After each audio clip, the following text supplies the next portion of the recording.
Assalamualaikum warahmatullahi wabarakatuh. Perkenalkan, nama saya Yuni Kusumawati, bisa dipanggil dengan Yuni. Dan yang saya hormati tentunya Ibu dosen pembimbing, yaitu Ibu Dr. Ririanti Rahmayani Jamain, SPC dan MPD. Dan juga selaku Ibu dosen Ibu Asi Nurjahidah, SPD dan MPD. Pada kesempatan kali ini tentunya yang saya bawakan pembahasan materi yaitu berjudul kolaborasi konselor, guru, dan orang tua untuk pendampingan anak berkebutuhan khusus di sekolah. Sebelum memasuki suatu pembahasan nanti yang akan panjang terkait pembahasan yang nanti saya akan bawa, tentunya kita harus menyebutkan suatu data yang penting kita untuk ketahui bahwa sekarang banyak sekali sudah anak berkebutuhan khususnya ada di Indonesia, tercatat bahwa di dalam angka 83 juta jiwa. Nah, tentunya di dalam tersebut tentunya tidak luput dari suatu permasalahan atau problematika yang dialami konselor, guru, dan orang tua untuk menghadapi anak berkebutuhan khusus. Oke, langsung saja di sini saya akan menjelaskan apa sih ABK itu. Nah, saya sebutkan dari awal tadi bahwa ABK itu adalah anak berkebutuhan khusus yang dimana anak tersebut memiliki karakteristik yang berbeda pada anak umumnya. Perbedaannya bisa dilihat nih dari segi fisik, intelektual, dan juga kepribadian lain-lainnya. Dan tentunya juga kita ada beberapa jenis yang termasuk pada anak berkebutuhan khusus. Yang pertama yaitu adalah anak tunanetra, dan yang kedua adalah anak tunadasa, dan yang ketiga adalah anak tunarungu, dan yang keempat adalah anak tunagrahita, yang kelima adalah anak tunawicara, dan yang keenam adalah anak tunalaras, dan yang ketujuh adalah autisme. Nah, yang saya sebutkan tadi itu adalah ciri-ciri anak yang berkebutuhan khusus. Tentunya mereka orang yang sangat cerdas dan memiliki bakat yang istimewa yang diberikan oleh Tuhan dan alam semesta. Dan kita tahu juga bahwa setiap yang ada di anak berkebutuhan khusus tentunya ada mendapatkan layanan dan sesuai pendekatan yang mereka alami seperti itu. Dan juga kita sebagai konselor atau guru atau juga orang tua tentu tidak lepas dari pengawasan untuk anak-anaknya sendiri. Kenapa? Karena anak tersebut tentu masih ingin ruang aman untuk terhindar dari hal-hal yang tidak diinginkan. Nah, kenapa diperlukannya yaitu pendidikan inklusif? Pendidikan inklusif adalah pendidikan yang berfokus dan bertujuan untuk memberikan seluruh anak-anak yang normal maupun yang berkebutuhan khusus untuk bisa bersekolah dengan sesuai tempatnya. Dan juga anak berkebutuhan khusus tentunya diperbolehkan untuk di sekolah orang-orang yang anak-anak normal. Kenapa? Karena di sini pendidikan inklusif tidak membedakan satu sama lain, yang dimana tidak membedakan dari segi anak berkebutuhan khusus dan anak yang normal, karena mereka sejatinya sama-sama anak-anak dan juga memiliki keistimewaan serta bakatnya. Nah, tentunya pendidikan inklusif itu adalah keberhasilan yang nantinya akan bekerja sama dengan konselor, guru, dan juga orang tua. Nah, di situ adalah letak yang dimana itu adalah hal positif. Makanya diadakan adalah pendidikan inklusif untuk anak-anak yang berkebutuhan khusus, karena di sini mereka akan mendapatkan pendampingan yang full dari awal sampai mereka selesai sekolah. Lalu kenapa kolaborasi itu penting untuk anak-anak berkebutuhan khusus? Karena tentunya anak berkebutuhan khusus mereka tidak bisa untuk turun ke lingkungan atau ke lapangan itu tanpa didampingi oleh orang-orang yang sesuai profesinya ataupun lingkungannya. Nah, yang kita tahu sekarang juga tercatat di data bahwa banyak sekali anak-anak berkebutuhan kesulitan untuk berinteraksi di luar, karena yang pastinya mereka merasa kurang percaya diri dan mereka juga merasa bahwa mereka sendiri itu untuk tidak layak gitu turun ke sekolah. Padahal kan kita tahu sendiri bahwa anak berkebutuhan khusus dan anak normal itu tidak ada bedanya, hanya saja mungkin untuk karakteristiknya itu pasti ada berbeda. berbeda. Nah, kita lihat bahwa saat ini kan anak-anak berkebutuhan khusus itu mereka itu kesulitan dalam berinteraksi karena kurangnya pendampingan oleh orang tuanya. Makanya karena ini adalah suatu sekolahan, tentunya tidak ada kekurangan untuk keterbatasan atau tantangan yang membuat anak itu udah kesulitan dalam berinteraksi dengan teman-teman yang normalnya. Nah, maka diperlukannya adalah kolaborasi antara konselor, guru, dan orang tua karena untuk membantu anak-anak berkebutuhan khusus itu berinteraksi dengan pun di luar sekitarnya. Lalu perannya apa sih sehingga kolaborasi itu sangat penting dilakukan?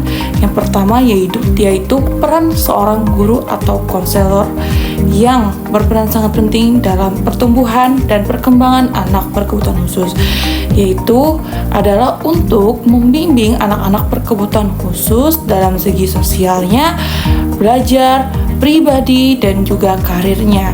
Maka guru BK juga dapat memberikan layanan yang bisa membantu anak-anak berkebutuhan khusus ketika mereka menghadapi suatu tantangan atau permasalahan dalam kehidupannya.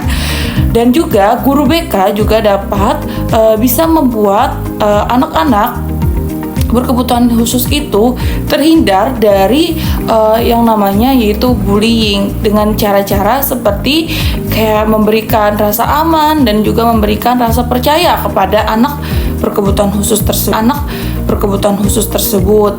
Dan juga selain itu guru BK atau konselor juga sangat berperan penting dalam pertumbuhan anak berkebutuhan khusus karena juga dapat membuat anak tersebut lebih percaya diri dan juga bisa terbuka dalam kehidupan sehari-hari di lingkungan sekolah. Karena ketika anak berkebutuhan khusus tersebut tidak memiliki rasa percaya dalam dirinya, maka dia akan merasa tidak pantas untuk berada di lingkungan tersebut. Maka penting untuk guru BK lebih banyak memberikan motivasi dan dukungan kepada anak berkebutuhan khusus. Terus yang kedua yaitu adalah guru. Guru adalah perannya yaitu membuat anak berkebutuhan khusus itu merasa aman ketika mereka berada di kelas, tidak ada merasa terganggu dengan teman-teman di sekelilingnya, dan juga mereka merasa percaya bahwa guru tersebut bisa menjaga kerahasiaan ketika mereka menceritakan atau ada permasalahan. Guru itu berperan penting dalam memberikan dukungan secara motivasi, lalu emosional, dan juga memberikan dukungan secara kekeluargaan gitu. Nah, selanjutnya yaitu ada peran orang tua, yang dimana peran orang tua inilah yang dapat membentuk anak itu nantinya di lingkungan sekolah maupun di luar sekolah atau di lingkungan umum. Kenapa? Karena ketika anak itu berada di lingkungan yang tepat, maka ketika mereka nanti keluar ataupun mereka berinteraksi dengan teman-temannya, pastinya mereka dapat memberikan perilaku yang baik dan positif. Tentu tidak sebaliknya. Ketika mereka berada di lingkungan yang tidak tepat atau di lingkungan yang bahkan membuat mereka itu terjudge atau merasa tidak dihargai atau merasa tidak membuat mereka untuk pantas dalam hidupnya, maka itu akan membuat anak itu nanti keluarnya dia akan berontak dan juga dia akan mengeluarkan sikap menjadi suatu permasalahan nantinya ketika mereka berada di lingkungan sekolah, karena dapat membuat anak-anak yang normal atau yang tidak seperti biasanya dapat membuat anak tersebut merasa tidak nyaman berada di dekat dengan anak yang berkebutuhan khusus tersebut. Seperti itu. Nah, bagaimana caranya orang tua terus guru dan konselor itu mereka untuk berkolaborasi bisa, yaitu dengan cara berkomunikasi dengan baik. Orang tuanya akan dipanggil ke sekolah untuk bisa menjelaskan apa yang mereka alami apa yang si anak tadi itu mereka alami ketika berada di sekolah nanti. Ketika hal tersebut sudah diketahui oleh guru ataupun konselor, maka akan bisa mudah untuk guru BK atau konselor itu dapat membantu permasalahan tersebut terselesaikan. Dan juga penting untuk orang tua bisa memberikan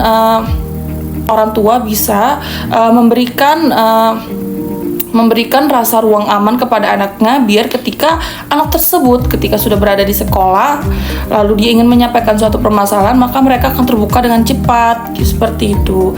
Dan juga tentunya Selain berkomunikasi dengan baik, juga tentunya harus ada niat dari orang tua untuk bisa membuat anak ini bisa berkembang dengan baik. Ketika orang tua tersebut bisa memiliki niat yang baik, maka akan membuat anak tersebut juga merasa nyaman dan merasa lebih didukung untuk mereka bisa berkembang seperti itu. Makanya tadi kembali lagi penting untuk berkolaborasi antara konselor, guru, dan orang tua agar mengetahui apa sih permasalahan anak berkebutuhan khusus ini yang mereka hadapi, sehingga ketika sudah tahu permasalahan dan titik masalahnya apa, maka bisa dilakukan yang namanya kolaborasi tadi, bisa mendukung anak tersebut dalam membimbing.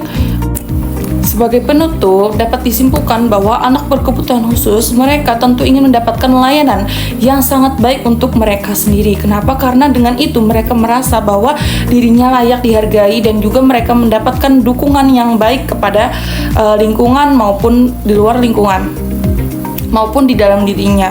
Dan juga tentunya sebagai guru, konselor ataupun orang tua tentu harus melakukan yang namanya kolaborasi untuk mendukung untuk perkembangan anak-anaknya. Dan juga tentunya anak-anak tersebut juga harus mendapatkan layanan dan sesuai dengan karakteristik mereka. Dan juga selain itu mereka harus memberikan dan juga tentunya harus memberikan layanan yang sesuai dengan apa yang mereka hadapi. Tentu itu sangat tidak mudah untuk dilakukan. Makanya kembali lagi dengan judul dan pembahasan tadi yang saya buat, yaitu kolaborasi antara konselor, guru, dan orang tua. Dan juga tentunya harus memberikan layanan yang sesuai dengan apa yang mereka hadapi. Tentu itu sangat tidak mudah untuk dilakukan. Makanya kembali lagi dengan judul dan pembahasan tadi yang saya buat, yaitu kolaborasi antara konselor, guru, dan orang tua untuk menunjang karir dan perencanaan masa depan. Karena anak-anak berkebutuhan khusus tentu mereka ingin merencanakan masa depannya, meskipun kita tidak tahu apa rencana yang akan kedepannya nanti terjadi. Seperti itu. Mungkin dari saya sekian dari saya Yuni Kusumawati izin menutup dari pembahasan ini. Terima kasih sudah mendengarkan penjelasan dari saya. Sekian dari saya, pamit undur diri. Bye-bye.